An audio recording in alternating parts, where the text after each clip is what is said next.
My name is Gail Davies-Walsh. I'm CEO of Afonydd Cymru, and our vision is for clean and healthy rivers for every community in Wales. I've been really lucky that I've worked for over 30 years now across lots of different roles in water. That passion for rivers actually comes from my dad, who was a keen angler, and we spent a lot of time in my childhood, outside by rivers, and it's grown from that.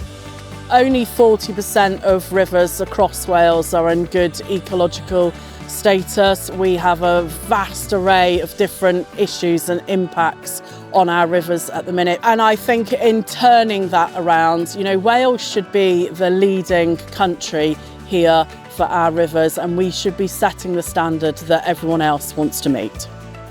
You only have to step in a room with Gail for a small amount of time. It's really obvious as to her passion and drive, and very much empowers us to get on with our work close to the ground. She's very much a driving force, and her impact is hugely wide across Wales. I am really proud to have been nominated for the award because I think it is a reflection not just on my work, it's without a doubt a reflection from all the hard work of the people in the Rivers Trust movement that are delivering on our rivers every day.